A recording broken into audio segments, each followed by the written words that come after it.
Sudah siap ya? Yang hadir di sini, ikhwan yang akhwat. Yang di Zoom buka Hanun dan Khalid. Buka Zoom-nya, jangan tidur ya. Ini Alifah Rahma ada mobil-mobilan, mobil tuh. Ayo Alifah ditempakin videonya. Apa namanya? Kenapa ini kalian? Udah nyala ini. Kedengaran ya suara saya ya? Khadijah, suara saya kedengaran ya? Baik, bismillahirrahmanirrahim. Alhamdulillah wassalatu wassalamu ala Rasulillah. Amma ba'du. Nas'alullaha at-taufiq wal inayah was-siyanah wal inabah wad dawam 'ala al-mukarramat. Rabbi yassir wa la tu'assir, Rabbi tammim bil khair. Wala haula wala quwata illa billahi al-'aliyyil 'azim. Muqaddimatun. Ya, kita sudah sampai di sini, yaitu muqaddimah. I'lam annahu yanbaghi likulli syari'in. Jadi dulu ketika kami belajar di Imam Syafi'i, jadi ketika ada murid yang baca kata i'lam ini, itu dia ganti wal yu'lam gitu. Wal yu'lam. Kenapa dia buat wal yu'lam, qari'nya yang membacanya agar tidak menghitopi daripada gurunya. Wal yu'lam gitu. I'lam annahu yanbaghi likulli syari'in fi fannin. Ketahuilah bahwa mestinya bagi setiap orang yang hendak masuk dalam segala bidang atau dalam setiap bidang, ya. Jadi setiap orang yang hendak ingin mendalami setiap bidang, ayya'rifa mabadi'ahul asyarah. Jadi mesti mengetahui mabadi' asyarah, yaitu penghantar atau 10 penghantar daripada sebuah ilmu. Ya, 10 penghantar daripada sebuah ilmu. Jadi setiap bidang ilmu itu pasti ada mabadi' asyarahnya. Inna mabadi kulli fannin asyarah al-haddu wal mawdu'u summa samarah. Terus wa fadluhu wa nisbatun wal wadi'u wal istimdadu wa hukmuhu wal istimdadu gimana? Wal istimdadu gitulah ya. Nanti di sini sebutkan. Hadduhu yaitu definisinya. Ya, jadi ada namanya had, ada namanya rasom dalam ilmu mantik. Ya, udah yang pernah belajar, ada namanya had, ada namanya rasom. Had itu juga dibagi dua nanti dalam ilmu mantik. Ada haddun tam, ada haddun naqis, ada rasom tam, ada rasom naqis. Lalu kemudian at-ta'rif bi al-muradib. Ya, ada 5 cara pendefinisian dalam ilmu mantik, yaitu yang ada yang disebut dengan had tam, ada yang disebut dengan had naqis. Ya. Selengkapnya insyaallah nanti semoga kita ada waktu untuk belajar itu. Wa maudu'uhu, ya, dan pembahasannya, wa faidatuhu, dan faedahnya. Nah, wa maudu'uhu, wa masailuhu, dan masalah-masalahnya, wasmuhu, dan namanya, wastimdaduhu, dan pengambilannya, wa hukmus syari'u fihi, dan hukum syariat terhadap ilmunya, wa nisbatuhu ila sairil ulum, dan nisbahnya kepada ilmu-ilmu sekalian ilmu. Wa fadluhu, dan keutamaannya, wa wadi'uhu, dan peletaknya. Jadi 10 macam ini mestinya disebutkan ya dalam penghantar setiap bidang ilmu. Nah, wal fannul ladzi nahnu bisadadihi al-fiqhu, dan bidang yang sedang di hadapan kita sekarang adalah al-fiqhu, yaitu fikih. Ya, fahadduhu, maka definisinya al-ilmu bil ahkamis syar'iyyah, yaitu ilmu dengan hukum-hukum syariat, al-amaliyatil muktasab min adillatihat tafsiliyah, yaitu yang amaliyah, ya, bukan i'tiqadiyah. Ilmu yang diupayakan atau ilmu berupa hukum-hukum syariat, yang amaliyah berupa amali, ya, bukan berupa i'tiqadi, karena berupa i'tiqadi itu apa? Ilmu akidah. Ya, al-muktasab, yang diupayakan, ya, yang diusahakan, yang diamati, yang diteliti, min adillatihat tafsiliyah, daripada dalil-dalil yang tafsili. Ya, kalau ilmu akidah itu adalah ilmu al-i'tiqadi. Ya, kalau kemudian fikih ini adalah ilmu yang berkenaan dengan amali. Nah, wa maudu'uhu, ya, dan pembahasannya menyasar kepada siapa? af'alul mukallafin, yaitu perbuatan daripada para mukallaf, ya. Perbuatan daripada para mukallaf. Itu yang dibahas itu, tema yang dibahas ini adalah berhubungan dengan perbuatan mukallaf, ya. Apa itu mukallaf? Al-balighu al-aqilu allazi balaghathu da'watul Islam. Seorang balik berakal yang sudah sampai kepadanya dakwah Islam, ya. Maka orang balik berakal yang sudah sampai kepadanya dakwah Islam, merekalah yang dituju daripada kitab pembahasan ini, ya. Mereka yang dituju, ya. Kalau beliau belum mukallaf, maka dia tidak diwajibkan untuk belajar ini, ya. Dia belum mukallaf, maka dia tidak diwajibkan belajar ini. Nah, wa faidatuhu, faedahnya, apa faedah daripada mempelajari ini? Imtisalul awamiri wa jatinabun nawah, itu demi melaksanakan daripada perintah Allah dan juga menjauhi daripada larangan Allah. Karena orang dengan mempelajari ilmu ini, dia tahu mana yang halal, dia tahu mana yang haram. Wa masailuhu, nah, dan pembahasannya adalah hiyal qadaya allati tuzkaru fihi, itu pembahasan-pembahasan yang disebutkan di dalamnya, yaitu mencakup apa? Mencakup daripada ilmu ibadat, ilmu daripada muamalat, ilmu munakahat, dan ilmu jinayat, ya. Mencakup daripada 4 hal ini, ya.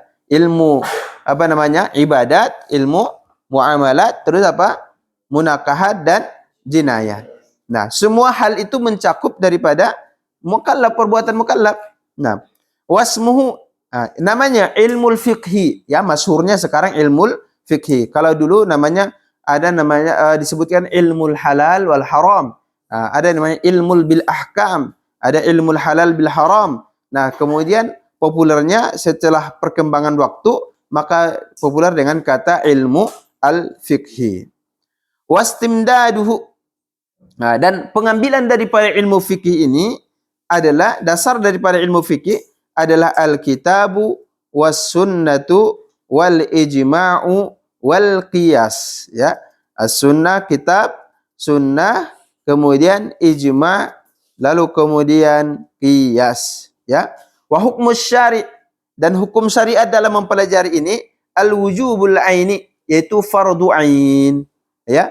Hukum syariat dalam mempelajari ini fardu ain di bagian mana? Fi ma tatawaqqafu alaihi sihatul ibadat wal muamalat wal munakahat, pada hal-hal yang berkenaan dengan sahnya ibadah, sahnya transaksi, dan sahnya pernikahan. Maka pada hal-hal yang berkenaan dengan ini, maka dia menjadi fardu ain. Tapi kalau yang tidak berkenaan dengan ini, maka dia fardu kifayah, ya. Jadi dari antum bisa menilai ini bagian yang dipelajari ini bagian yang mensahkan ibadah atau tidak, bagian yang mensahkan muamalat atau tidak, bagian daripada yang mensahkan daripada munakahat atau tidak. Kalau bagian-bagian itu semua bagian yang mensahkan, maka hukumnya apa? Fardu ain. Tapi kalau kemudian di atas daripada itu, maka dia wal kifaiyu, menjadi fardu kifayah bima zada ala zalika, di atas yang demikian, ila bulugi darajatil fatwa, sampai kepada derajat bisa berfatwa. Nah, kalau sudah sampai pada derajat bisa berfatwa, maka dia jatuhnya fardu kifayah. Wan nadbu fi ma zada ala zalika, dan disunahkan juga di atas daripada derajat berfatwa. Jadi kalau sanggup di atas orang berfatwa, ya bisa. Misalnya dia bukan hanya seperti Imam Nawawi, di atas daripada Imam Nawawi misalnya, sampai pada derajat mujtahid mutlak atau mujtahid mazhab. Ini bagus, di atas itu sunnah kalau mampu. Wan nadabu fi ma zada ala zalika wa nisbatuhu ila sairil ulum, dan nisbahnya kepada segala ilmu al-mughayaratu laha. Itu mughayarah, ya berbedalah. Ada perbedaan kepada sairil ulum. Ya, kalau kemudian ilmu ini fokus pembahasan af'alul mukallaf, sedangkan ilmu yang lain fokus pada pembahasan yang lain. Wa fadluhu, dan keutamaannya, ya. Faqanuhu ala sairul ulum. Keutamaan fikih ini adalah di atas daripada segala ilmu, ya. Di atas segala ilmu. Kenapa di atas segala ilmu? Karena dia ini berkenaan dengan sahnya ibadah seseorang. Ya, berkenaan dengan sahnya ibadah seseorang. Ya, berkenaan dengan sahnya muamalat seseorang. Berkenaan dengan sahnya daripada munakahat seseorang. Oleh karena itu dia jadi mulia. Ya, tapi di atas ilmu itu ada yang ilmu ini, ada yang lebih mulia. Apa? Ilmu akidah. Karena ilmu akidah ini merupakan pondasi ya daripada segala daripada ilmu. Kalau akidahnya tidak benar, maka robohlah semua daripada ilmunya. Nah, inilah kemudian nisbatuhu. Maka yang terakhir wawadi'uhu, dan peletaknya humul a'immatul mujtahidun, mereka para ulama mujtahid. Ya, ini perlu saya sedikit tambahkan penjelasan bahwa peletak daripada ilmu ini pada dasarnya siapa? Allah dan Rasulullah, ya. Pada dasarnya peletak daripada ilmu ini adalah Allah dan Rasulullah, ya. Dan Rasulullah pun, ya, Rasulullah pun kita sudah ketahui bahwa Rasulullah itu 13 tahun pertama Rasulullah itu tidak banyak memberikan hukum dan mengajarkan hukum di Makkah. Ya, periode di Makkah itu Rasulullah nggak banyak menjelaskan hukum fikih. Ya, Rasulullah nggak banyak menjelaskan hukum fikih. Rasulullah hanya fokus pada periode Makkah itu apa? Yaitu pembelajaran akidah.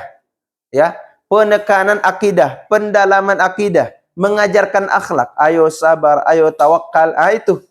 Ya, 13 tahun pertama itulah dakwah Rasulullah. Lalu kemudian di fase kedua, yaitu periode Madinah itu, baru kemudian di sana dijelaskan banyak hukum pernikahan, ya secara rinci, hukum tolak, hukum raja'ah, kemudian hukum haji, hukum hukum puasa, dan berbagai macam hukum turun setelah daripada periode Madinah, ya.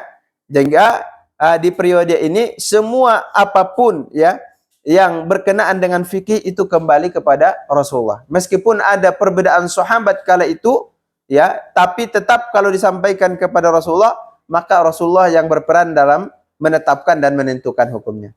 Nah, selepas itu, selepas periode sahabat, periode Rasulullah itu, maka terjadi periode kedua, yaitu periode sahabat.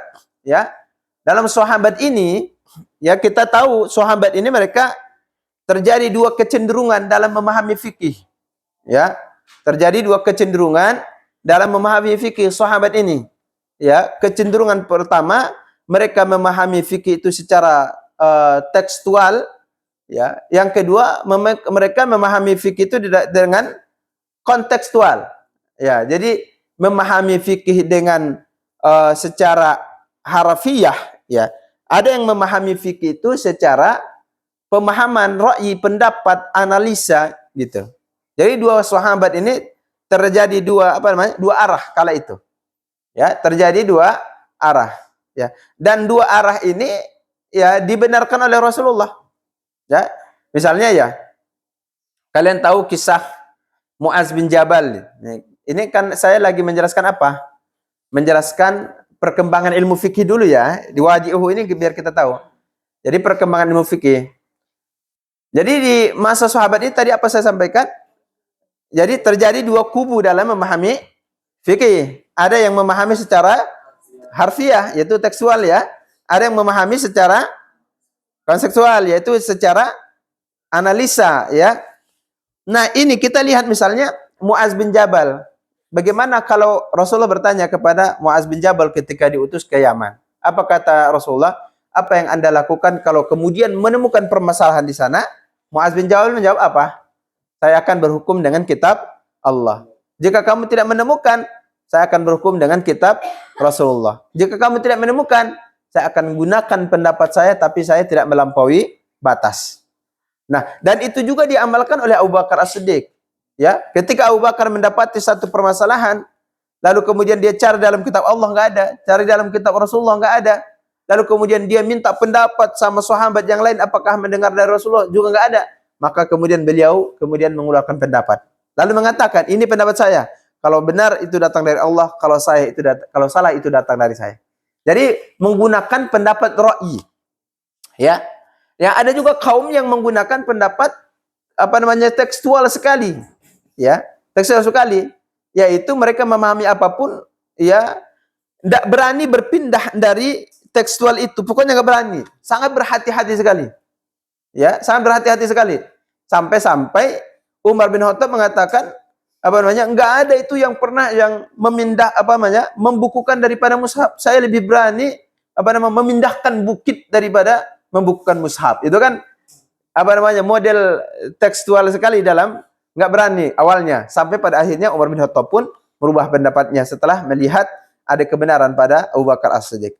Nah, dalam hal ini, kenapa dua-duanya dibenarkan? Pemahaman secara tekstual dengan kontekstual itu, kenapa dua-duanya dibenarkan? Dan ini pernah terjadi pada zaman Rasulullah. Yaitu dulu ketika Rasulullah bersabda, gimana itu? La yusalliyanna ahadukum hatta, jangan sampai kalian sholat sampai kalian sampai pada Bani Quraizah. Ya, jangan kalian sholat asar hingga kalian sampai pada Bani Quraizah. Nah, sahabat ini ketika berjalan, tibalah waktu asar. Nah, dua sahabat terjadi dua kubu nih. Satu kubu, kan kita nggak sholat disuruh oleh Rasul, jangan sholat dulu sebelum sampai ke Bani Quraizah. Sehingga mereka menahan diri untuk tidak sholat. Sedangkan sebagian yang lain, mereka, Rasulullah itu bukan maksudnya, bukan maksudnya melarang kita untuk sholat, nggak boleh kita sholat di jalan. Ya.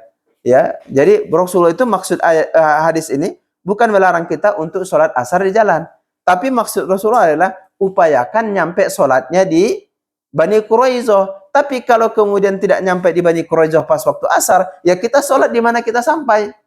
Nah coba, ada yang memahami secara tekstual, ada yang memahami secara kontekstual, ya. Dan dua-dua ini nanti ya berkembang nih, ya dua ini.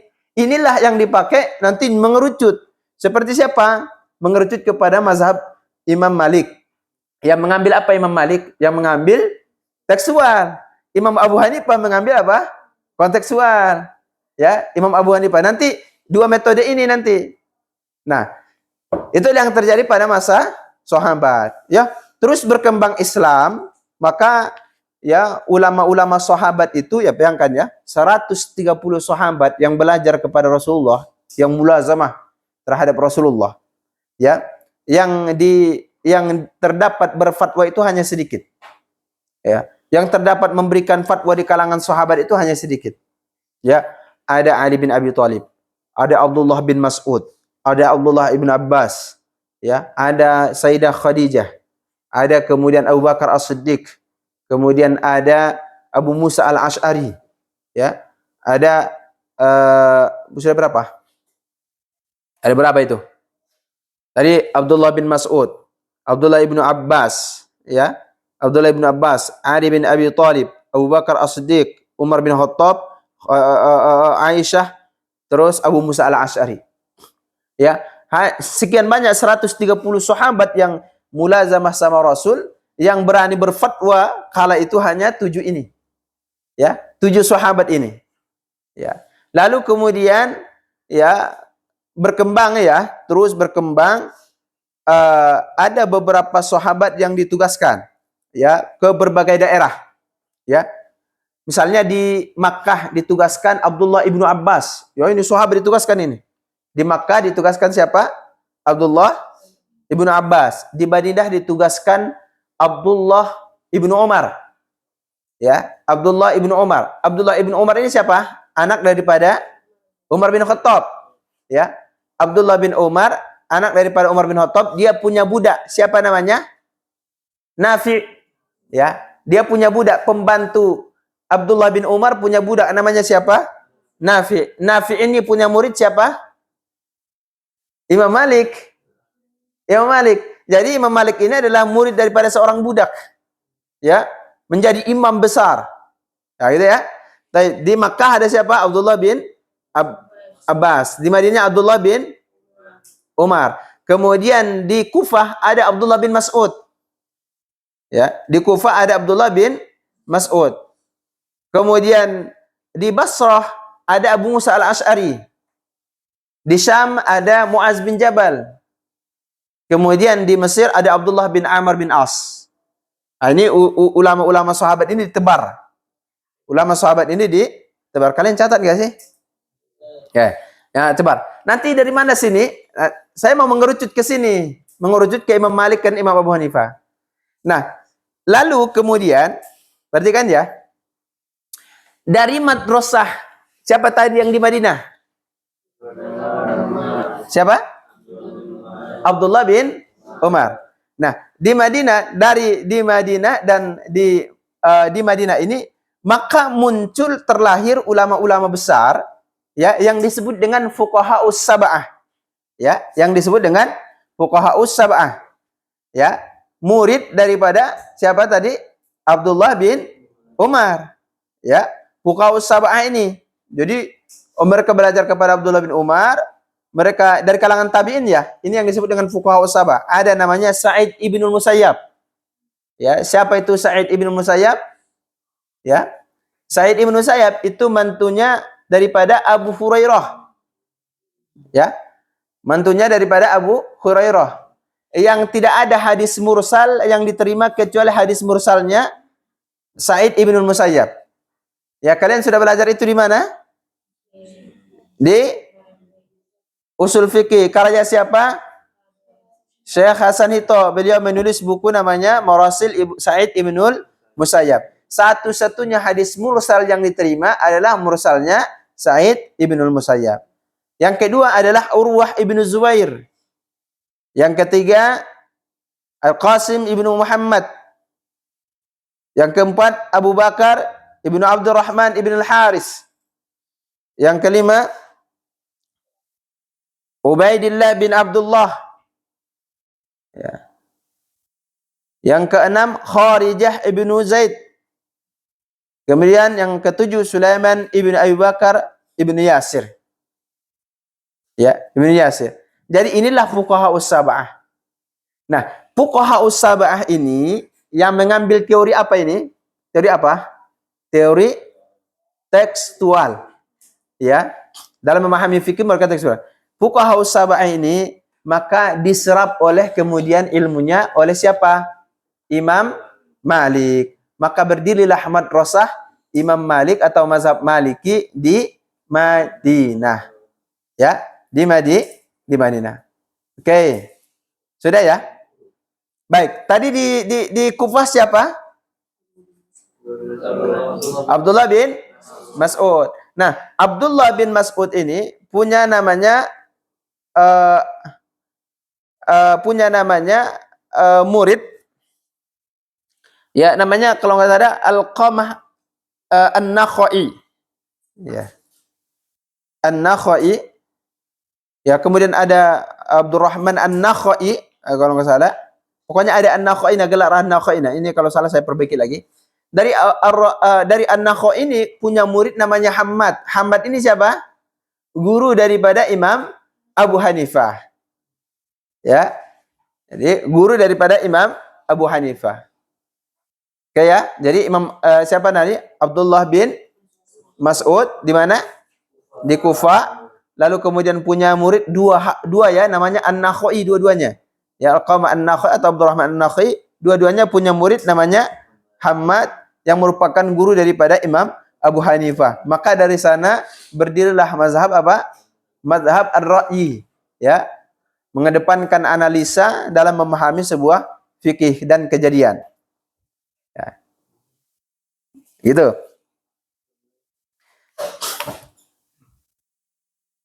Nah, dari kemudian Imam Abu Hanifah ini, ya, beliau punya murid namanya Abu Yusuf. Ya, beliau yang menulis buku pertama, buku fikih pertama namanya Kitab Fikih Al-Kharaj. Ya, Kitab Fikih Al-Kharaj. Nah, inilah sebetulnya wadi'nya, ya. Peletak ilmu fikihnya adalah pertama kali peletaknya adalah Abu Yusuf yang merupakan murid daripada Imam Abu Hanifah. Jadi Imam Abu Hanifah sudah menjelaskan, sudah mentadwinkan, sudah merincikan, tapi Abu Hanifah belum membukukan, tapi sudah menjelaskan begitu detail tentang masalah fikih. Lalu dibukukan oleh muridnya siapa namanya? Abu Yusuf. Qadi Abu Yusuf dengan buku namanya Al-Kharaj. Bisa dipahami ya? Nah, ini wadi'uhu. Nah, ini wadi'uhu. Ya, apa itu wadi'uhu? Peletaknya. Jadi kalau kita lihat perkembangan daripada ilmu itu mulai daripada masa Rasulullah, ya, masa Rasulullah hingga kemudian masa daripada Imam Abu Hanifah sampai terkini, ya begitulah jalan perkembangannya. Nah, dari dulu terjadi dua apa? Dua kubu, ya. Sampai sekarang masih ada dua kubu itu masih, ya, masih berjalan. Baik. Wa wadi'uhu humul a'immatul mujtahidun. At-taharatu. Kita bahas nih. Kalian nyatat ya? Dicatat semuanya enggak? Oke.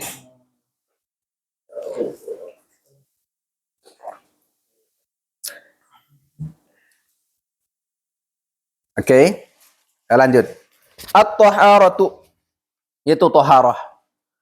At-taharatu lughatan an-nazafatu wal khulusu minal adnasi hissiyatan kanat kal anjas au ma'nawiyatan kal uyub.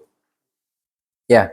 Jadi nazafah menurut bahasa adalah taharah menurut bahasa an-nazafatu wal khulusu minal adnas. Itu kebersihan dan suci daripada kotoran, baik jadi hissi, baik jadi kotoran yang berbentuk fisik, ya, kal anjas seperti najis, atau ma'nawi atau kotoran yang berbentuk maknawi, ya, seperti aib-aib dalam hati, ya, yaitu namanya taharah.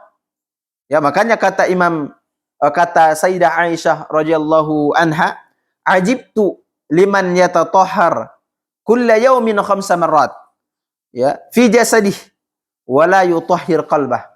Aku merasa heran terhadap orang yang bersuci setiap hari 5 kali, namun ia tidak membersihkan daripada jiwanya. Ya, tidak membersihkan. Jadi sebagaimana nazafah itu badani itu penting, maka kemudian nazafah daripada qalbi itu juga jauh lebih penting. Ya, harus sejalan duanya, harus seimbang. Itulah mengapa Islam itu selalu mengajarkan keseimbangan antara hissi dengan maknawi, apapun itu. Ya, misalnya konteks dunia, ya, wabtagi fima atakallahu daral akhirah wala tansa nasibaka minad dunya. Selalu berhubungan, ya, selalu diseimbangkan, selalu disejalankan. Nah, jadi taharah ini, ya, hukumnya apa? Hukumnya taharah ini ada kalanya nanti jadi fardu ain, ya, karena ketika berhubungan dengan salat maka dia berupa jadi fardu ain. Nah, bagaimana taharah dengan maknawi ini, membersihkan jiwa ini? Hukumnya apa? Hah? Enggak, di sini ulama berbeda pandangan. No, jangan langsung bilang wajib. Ulama berbeda pandangan. Jadi di sini tuh ulama berbeda pandangan mengenai asal. Jika asal manusia itu taharatul qalbi, ya, ulama kan, maka hukum daripada membersihkan jiwa ini adalah fardu kifayah. Ya, fardu kifayah. Ya, atau nanti ada yang mengatakan sunnah. Kalau mengatakan bahwa asal manusia ini adalah apa? Asal manusia ini taharah. Kullu mauludin yuladu 'alal fitrah. Berarti asal manusia adalah suci. Maka hukum membersihkan ini adalah jatuhnya apa? Sunnah dan fardu kifayah atau sunnah kifayah misalnya. Atau fardu kifayah, paling tingginya begitu. Kalau yang mengatakan asalnya apa? Asal manusia adalah suci. Tapi Imam Ghazali mengatakan asal manusia bukan suci. Imam Ghazali menyebutkan dalam kitab Ihya-nya bahwa asal manusia itu bukan suci, tapi apa? Punya kotoran dalam hatinya, punya penyakit hati. Ya, itu merujuk kepada kisah Rasulullah saja. Ada satu bintik hitam yang diambil dari hatinya ketika dia dibelah dadanya berulang kali, ya, sampai 4 kali dibelah dadanya. Untuk mengambil bintik hitam tersebut yang menjadi sumber daripada penyakit hati, diambil, ya, berarti asal manusia punya penyakit itu, kata Imam Ghazali. Rasulullah aja ada, apalagi kita semua pasti jauh ada. Maka atas dasar ini pembersihan jiwa itu jatuhnya fardu ain, ya. Jadi membersihkan jiwa dari dari sifat iri, ria, dengki, takabbur, ya. Itu semuanya adalah jatuhnya jadi fardu ain. Ya, berat ini, ya, dari yang disampaikan oleh Imam Ghazali ini. tapi al-jumhur, ya. Ini min infiradil Imam Al-Ghazali. Daripada tafarrada bihi al-Imam Al-Ghazali, ya. Jadi pendapat yang tersendiri daripada Imam Al-Ghazali, tapi al-jumhur mengatakan jatuhnya bukan fardu ain, ya. Bukan fardu ain, biar kamu enggak takut, ya. Jatuhnya fardu ain. Au ma'nawiyatan kana al-ma'nawiyatan kal uyub wa syara'an. Nah, ini kan kita belajar fikih itu seperti inilah. Ya, isyarat-isyaratnya kita sampaikan.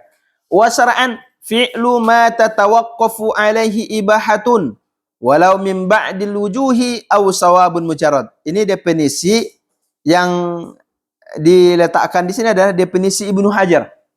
Ya. Kalau definisi daripada Imam Nawawi enggak begini. Definisi Imam Nawawi adalah raf'u hadasin au izalatu najasin, ya.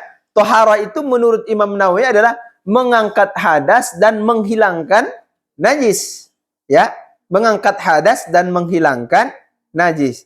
Tapi definisi Ibnu Hajar ini jauh lebih menyentuh kepada seluruh jenis toharah, ya. Tapi kalau definisi daripada Imam Nawawi ini, dia hanya menyentuh toharah yang mana? Raf'u hadasin au izalatu najasin. Dia hanya menyentuh toharah yang mutlak itu. Sedangkan tayamum enggak masuk di sini. Ya. Tayamum enggak masuk. Kemudian tajdid toharah itu juga enggak masuk karena tajdid toharah bukan raf'ul hadas, bukan izalatun najas. Bukan mengangkat hadas, bukan menghilangkan najis. Tayamum juga bukan raf'u hadas, ya, bukan juga izalatun najis, tapi apa? Istibahah. Maka mana definisi yang paling tepat dengan konteks toharah? Definisi Ibnu Hajar. Ya, definisi Ibnu Hajar. Itu fi'lu ma tatawaqqafu, perbuatan yang terhubung, ya, terhadapnya. Ibahatun itu pembolehan, walau min ba'dil wujuh au sawabin mujarrad, walau sebagian daripada jalan, au sawabun mujarrad, atau semata-mata pahala. Nah, ini saya tulis. Ya, gimana tadi? Fi'lu ma tatawaqqafu alaihi ibahatun. Ya. Walau min ba'dil wujuh. Terus au sawabun mujarrad.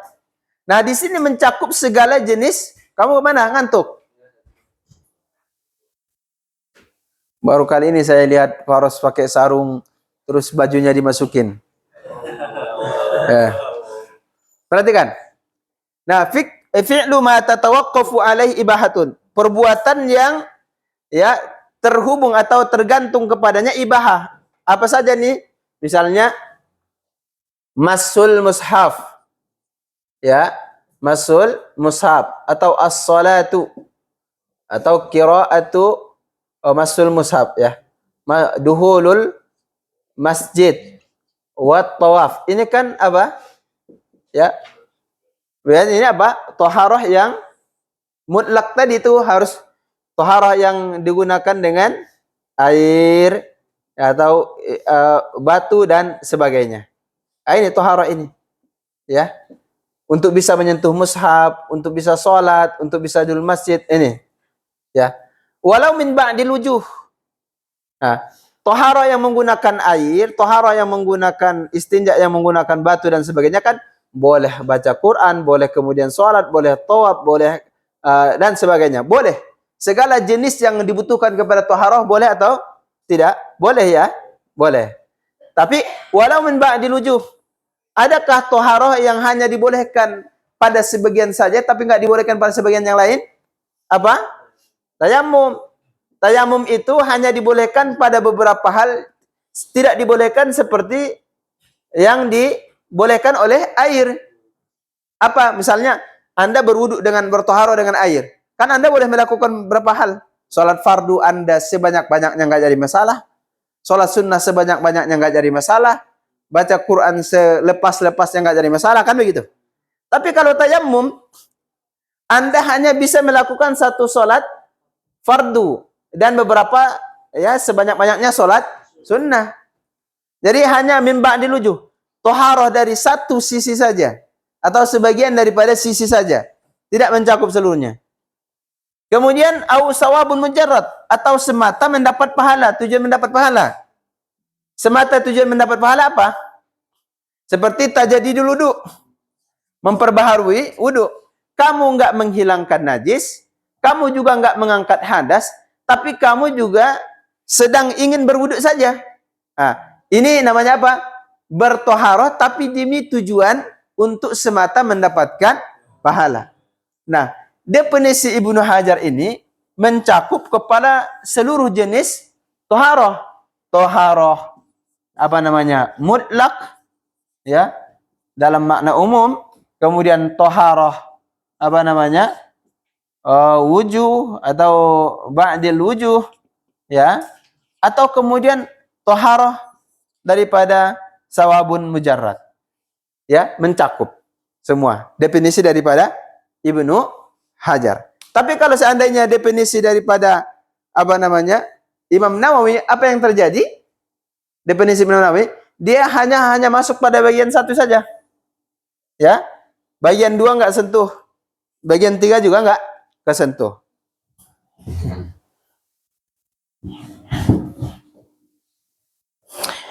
Bisa dipahami nggak ya? Bisa ya? Kalian masih kuat kan? Udah berapa jam kita? Ada 1 jam belum? Baru setengah jam. Oh iya, baru setengah jam.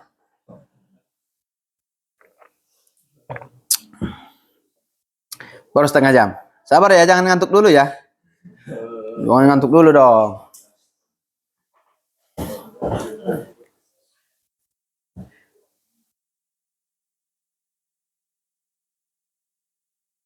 Ini kalau rekamannya stop sebentar, akan stop secara ini. Bisa di stop dulu. Saya stop dulu. Ya kan? Dia masuk yang mana juga. Yang syar'an itu nggak masuk. Yang syar'an? Enggak. Orang yang syar'an itu apa namanya? Enggak masuk. Jadi toharoh secara lughah saja. Ya. Nanti toharoh secara maknawi itu nanti pembersihan jiwa itu kan ada mencakup ada mengetahui maksiat-maksiat hati, kemudian mengetahui kewajiban-kewajiban hati. Ya, itu kita al-wajibatul qalbiyah namanya. Al-wajibatul qalbiyah dengan ma'asil qulub, ya, maksiat-maksiat atau maksiat hati. Itu perlu kita ketahui. Nah, itu dibahas dalam buku-buku tasawuf, ya. Taib, lanjut. Inilah toharoh, ya. Jadi toharoh ini, perhatikan, sebagaimana dia berfungsi sebagai pembersihan secara fisik badan, membersihkan muka, membersihkan tangan dan ya sebagainya, kumur-kumur dan sebagainya, itu kan membersihkan secara badan. Nah, begitu juga dia membersihkan secara batin. Ya, kalau hadis Rasulullah mengatakan, ya, riwayat daripada Imam Muslim, iza tawaddu al-abdu, ini sudah jalan belum kameranya? Iza tawaddu al-abdu al-muslim, ya, fa ghassala wajhahu kharaja min wajhihi kullu khati'atin nazara ilaiha bi'ainihi ma'al ma'. Begini. Apabila seorang muslim berwudu, lalu kemudian ia membasuh daripada wajahnya, maka gugurlah dari wajahnya segala kesalahan yang ia gunakan dengan pandangan matanya. Nah, ini riwayat Muslim beriringan dengan mak tersebut. Ya, makanya Anda atau kita itu rajin-rajin wudu. Ya, rajin wudu karena berwudu itu menggugurkan dosa anggota tubuh kita. Tangan gugur dosanya, kaki gugur dosanya, kemudian mata gugur dosanya, muka gugur dosanya, begitu. Jadi makanya sebagaimana toharoh ini adalah pembersihan secara fisik, juga dia adalah pembersihan secara batin. Pembersihan secara batin. Nah gitu.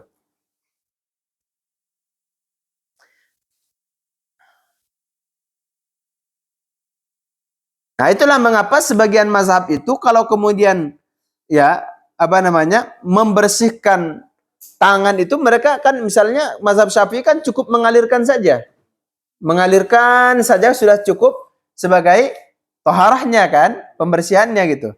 Tapi sebagian mazhab itu karena merujuk kepada hadis ini, kalau pembersihannya begitu, biar sekalian gugur sampai ke akar-akarnya, maka digosok-gosok gitu.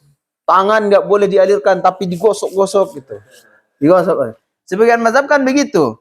Ya, karena merujuk kepada hadis ini, ya, mending sekalian gosok aja biar gugur, gitu kan.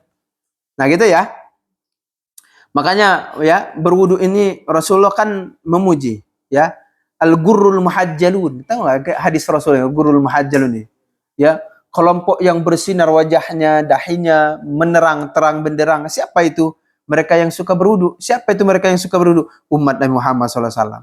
Jadi Rasulullah berbangga dengan umatnya dengan al-gurrul muhajjalun. Jadi antum itu kalau berwudu, antum niatkan juga ingin membanggakan daripada Rasulullah. Ya, niatkan daripada ingin menyenangkan daripada Rasulullah. Nah, kayak wasailut thaharati wa maqasiduha. Ya, wasailut thahar, apa itu wasail? Media-media yang digunakan untuk bertoharoh dan maqasiduha, apanya? Tujuannya. Ya. Maqasiduha dan tujuannya. Lit taharati arba'u wasail. Tahara itu ada 4 wasail, perantara. Wa arba'atu maqasid, dan ada 4 tujuan. Fal wasailu, maka perantaranya alma. Ya, yang pertama adalah air. Ya. Kemudian at-turab, ya, yaitu tanah. Ya, wadabigu. Dabig itu apa? Apa namanya? Apa nadabik itu? Menyamak. Dabik itu membersihkan apa namanya? Kulit ya. Wahajarul istinja, dan juga batu untuk beristinja, ya.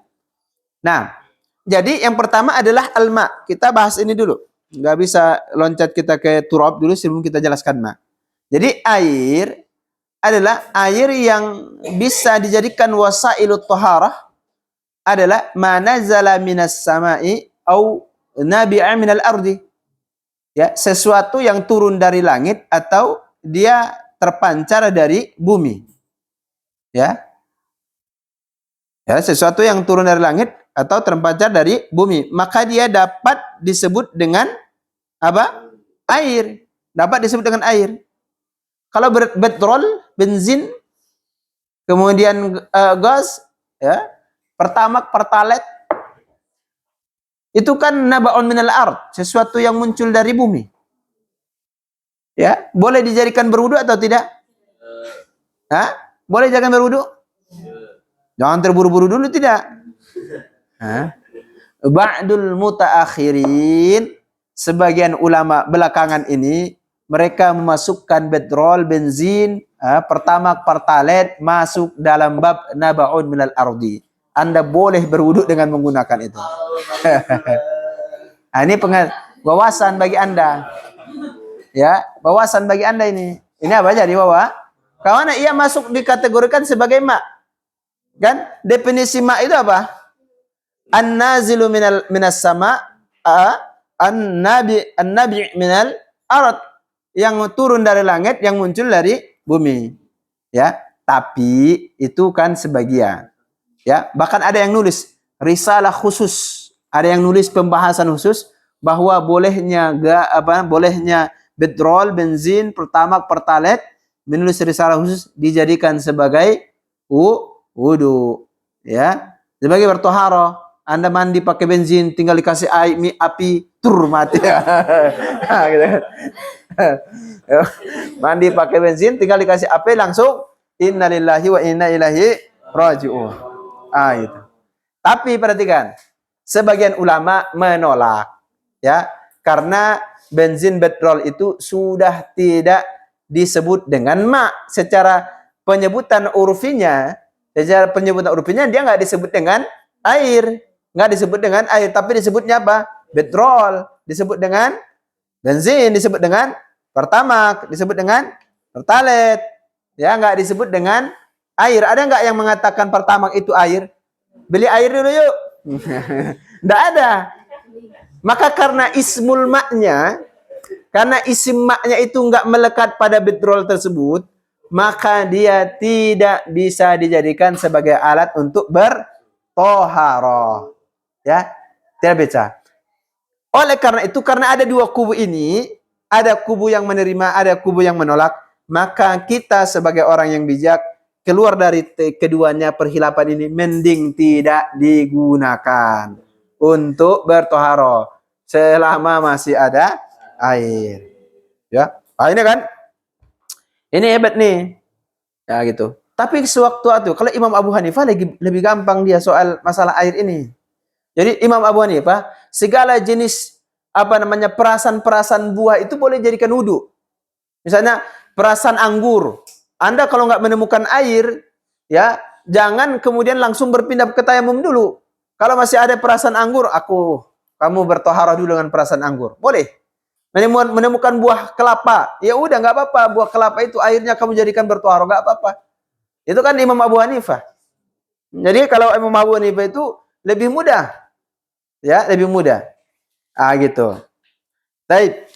Ya. Kamu jangan cuman nengok saya dicatat. Oh, ternyata Imam Abu Hanifah begini gitu. Biar ada tambahan. Ya, wawasan. Oke ya?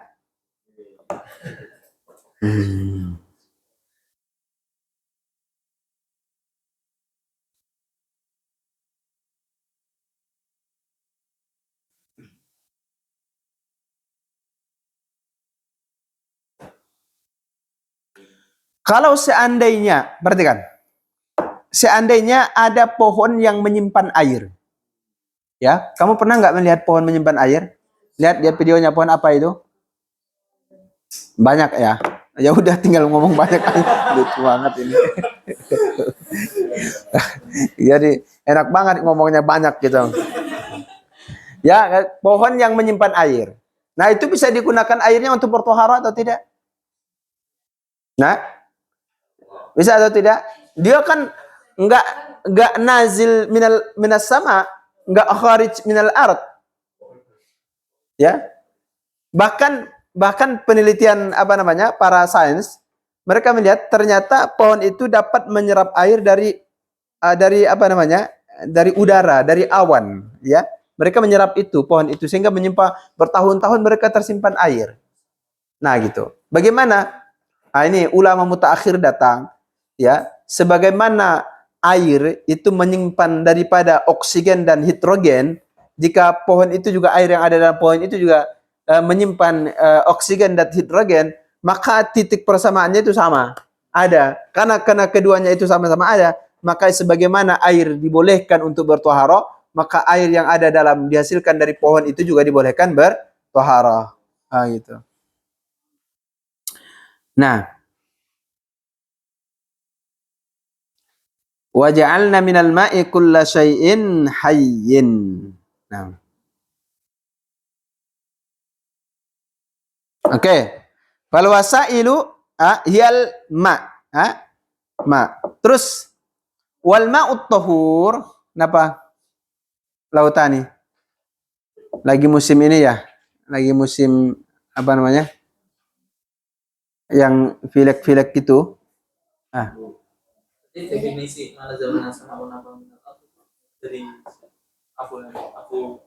itu udah memang dia bukan mendefinisikan tahroh, dia mendefinisikan air. Ya, hampir seluruh ulama fikih mendefinisikan itu. Air yang boleh digunakan bersuci itu hampir seluruh ulama mendefinisikan demikian. Ulama fikih. Di kitab fikih manapun selalu begitu bahasanya. Ya.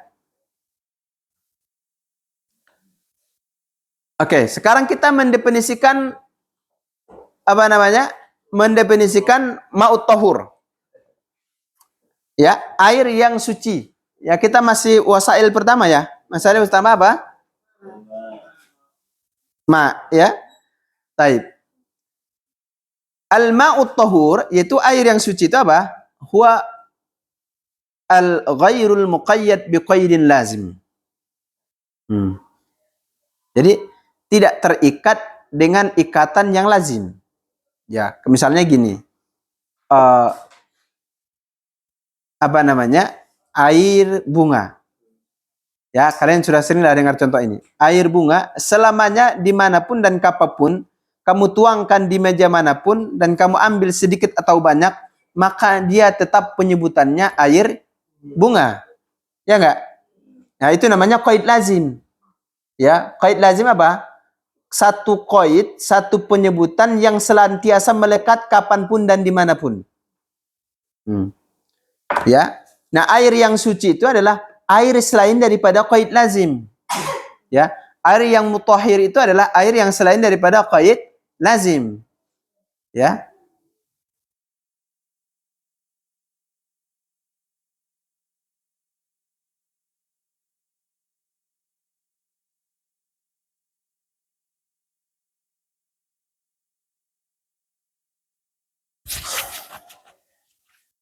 Nah, jadi ada qaid yang munfaq, ya. Ada qaid yang bisa terlepas. Ya. Ya, qaid itu kita bagi jadi dua, ada qaid yang lazim, ada qaid yang munfaq.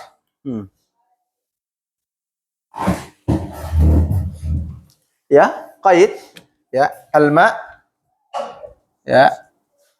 Ya, definisi ini apa tadi definisi mak tahir tadi apa? Ghairul qaidi. Ghairil qaidi alla lazim. Ya, selain qaid lazim. Jadi qaid itu kita bagi jadi dua. Ya, qaid kita bagi jadi dua, ada qaid lazim, ada qaid munfaq. Qaid lazim itu seperti ma'ul wardi. Qaid munfaq itu seperti ma'un nahri, ma'u al-bi'ri. Air sungai, air sumur. Ya. Anda kalau di dia masih di sumur disebutnya apa? Air sumur.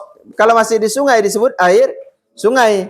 Tapi kalau sudah antum ambil dari sungai maka dia jatuhnya jadi air. Dan ambil dari sumur maka dia jadi air. Nah, itu makanya dia ada apa? Qaid munfaq. Nah, kalau qaid munfaq ini tahir. Ya. Kalau qaid munfaq ini tahir. Tapi kalau qaid yang lazim dia tidak tahir.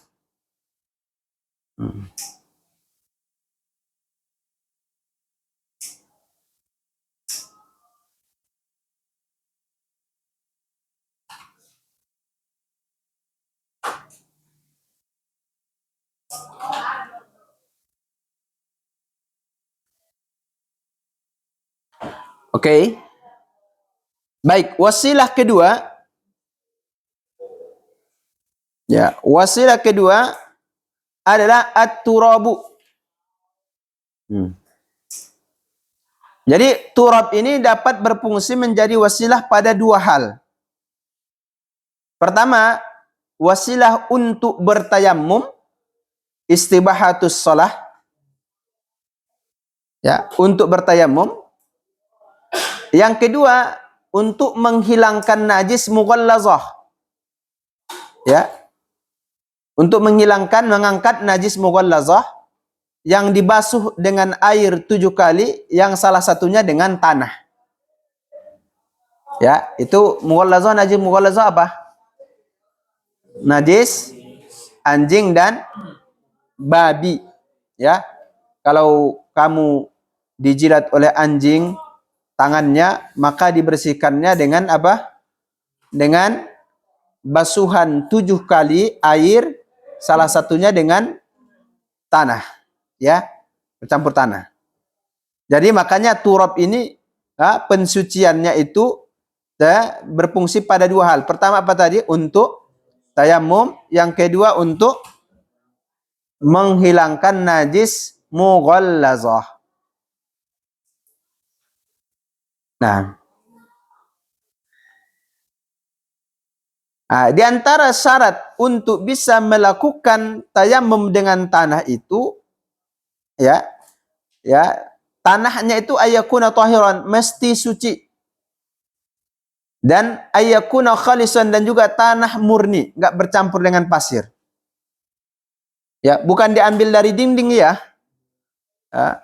Oh, no, ada tayamum pakai dinding pesawat. Apa itu pakai dinding pesawat itu?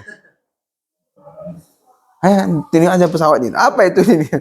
Enggak, ya. Baik. Faiza muzija bi ghairihi la yajuzu tayammum bih. Apabila bercampur dengan yang lain seperti pasir atau batu kerikil, maka itu tidak dibolehkan. Ya, itu tidak dibolehkan.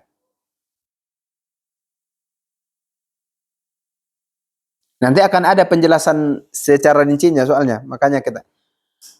Kemudian apa nah?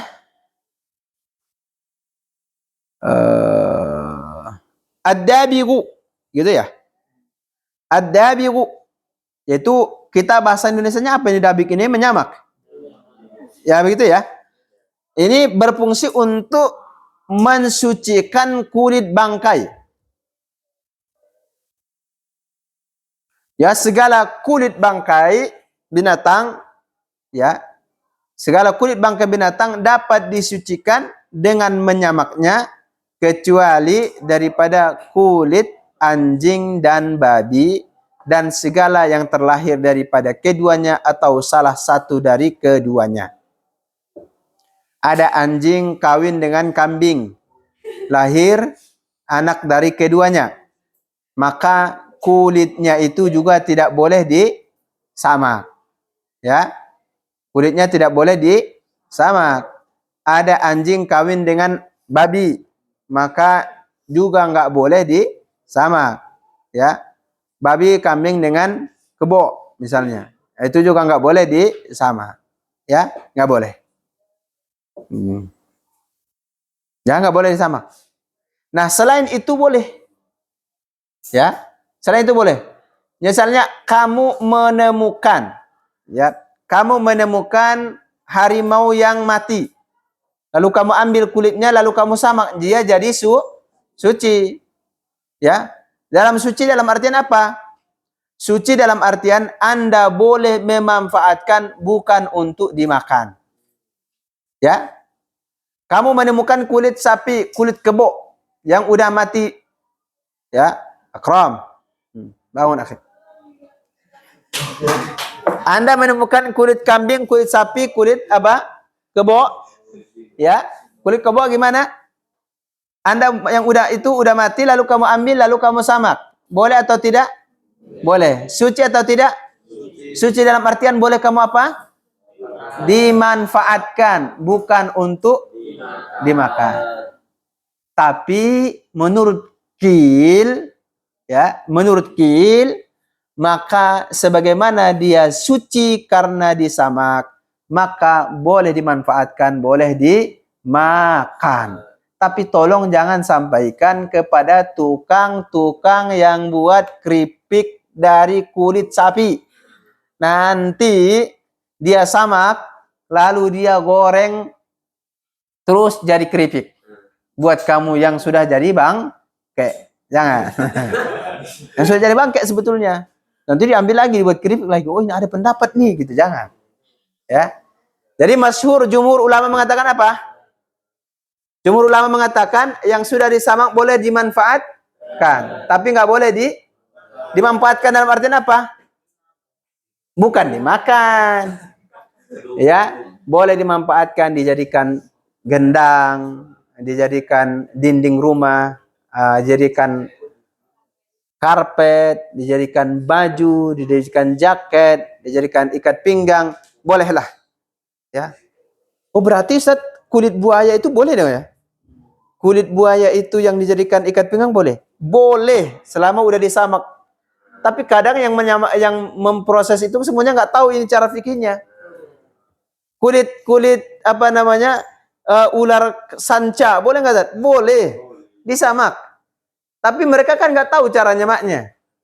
Kadang nggak tahu. Ya, begitu ya. Kalau kulit orang Ustaz boleh nggak disamak? Jangan. Nggak mau. Itu kulit orang terhormat, nggak boleh. Ya, boleh.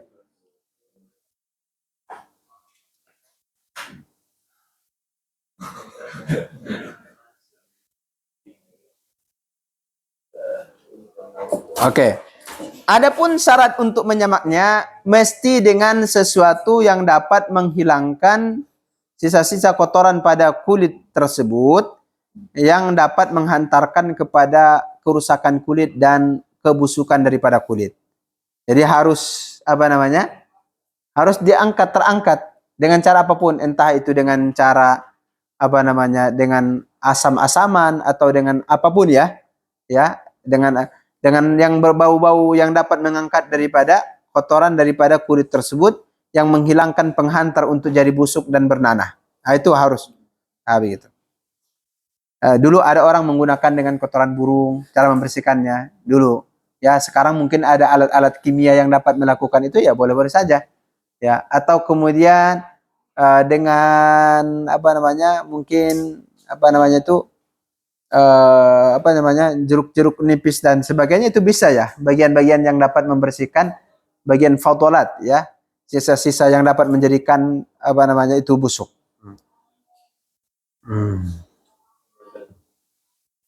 Oke. Alhamdulillahi rabbil alamin. Ya, dalam masalah dabik ini, masalah menyamak ini terjadi perdebatan yang pernah saya ceritakan pertemuan lalu antara Imam Syafi'i dengan siapa?